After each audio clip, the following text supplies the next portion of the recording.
Você sabia que existia uma época em que o café não era apenas uma bebida para despertar, mas sim uma verdadeira declaração de amor? Um tempo em que cada gole carregava histórias, tradições e o carinho de mãos que sabiam transformar simples grãos em momentos inesquecíveis? Hoje eu vou te levar numa viagem emocional para conhecer Dona Helena, uma mulher que guardava em suas mãos o segredo de fazer do café coado muito mais que uma bebida. Uma receita de amor que atravessou gerações e quase se perdeu no tempo. Antes de começarmos essa história que vai te emocionar, me conta aqui nos comentários, de que cidade você está assistindo esse vídeo? E se você ainda não é inscrito no canal, clica naquele botão de inscrever-se ali embaixo porque toda semana eu trago histórias que tocam o coração e despertam a saudade dos tempos em que as coisas simples tinham muito mais valor. Vamos começar? O relógio da cozinha ainda marcava 5:30 da manhã quando Dona Helena abriu os olhos. Não precisava de despertador há décadas, seu corpo conhecia o ritual sagrado que começava antes mesmo do sol espreitar pelas cortinas de chitão.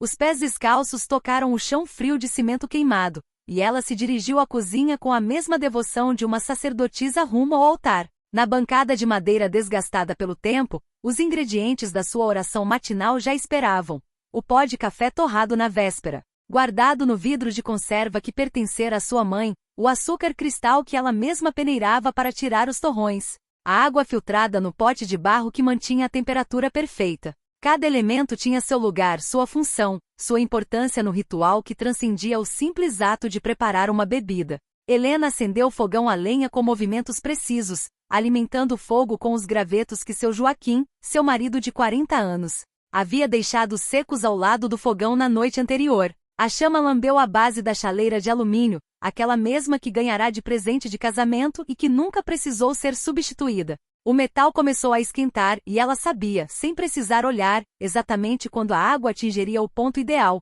nem fervendo demais para não queimar o pó, nem morna demais para não extrair todo o sabor. Enquanto aguardava, suas mãos experientes prepararam o coador de pano lavado e fervido no dia anterior, esticado em seu suporte de arame como uma pequena rede de pescar memórias. O pó de café foi medido não com colheres, mas com a sabedoria dos dedos que conheciam exatamente a quantidade certa para 4 xícaras generosas. 2 para ela e Joaquim, uma para o filho Antônio que chegaria logo mais da ordenha, e outra que sempre sobrava por via das dúvidas, como ela costumava dizer, caso algum vizinho aparecesse para uma prosa matinal. O vapor começou a subir da chaleira e Helena sorriu.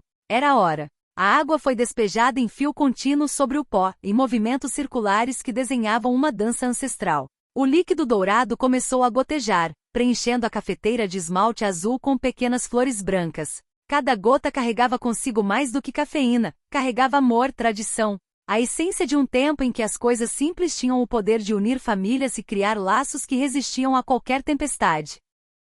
A mesa da cozinha era o coração pulsante da casa dos Santos.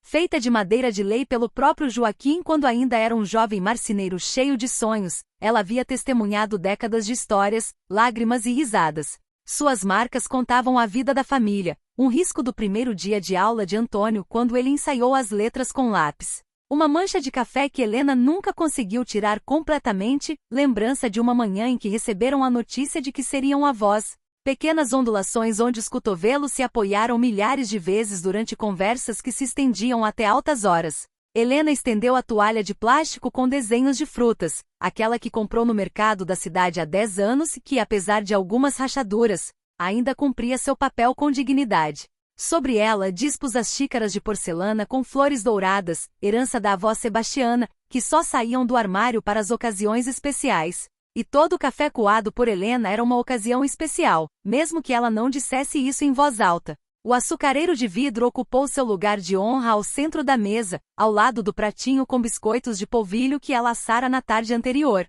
Não eram biscoitos comuns, eram feitos com a receita que sua sogra lhe ensinara nos primeiros anos de casamento, quando ainda era uma menina assustada tentando conquistar o coração de um homem e de uma família através do estômago. A receita não estava escrita em lugar algum. Vivia na memória, passava de mãe para nora em sussurros e correções gentis. Um pouquinho mais de queijo, minha filha. Deixa descansar mais um tantinho na massa. Os primeiros raios de sol começaram a entrar pela janela da cozinha, iluminando as plantas na soleira, um manjericão que perfumava o ambiente, uma espada de São Jorge que, segundo Helena, protegia a casa contra o mal-olhado, e uma pequena samambaia que insistia em crescer mesmo nos dias mais secos. A luz dourada da manhã transformava a cozinha simples em algo quase sagrado, como uma capela onde se celebrava diariamente o milagre da vida ordinária. Joaquim apareceu na porta, ainda com o chapéu de palha na cabeça e as botas sujas de barro. 40 anos de casamento haviam ensinado Helena a ler cada ruga de seu rosto como quem lê um mapa familiar. Hoje ela via cansaço, mas também uma satisfação silenciosa. As vacas haviam dado leite farto, sinal de que seria um bom dia. Ele tirou o chapéu e as botas com cuidado, lavou as mãos na pia com o sabão azul que deixava um cheiro de limpeza que ela adorava, e se sentou em sua cadeira de sempre. A que ficava de costas para a porta, de onde podia ver tanto a esposa quanto a janela que dava para o quintal.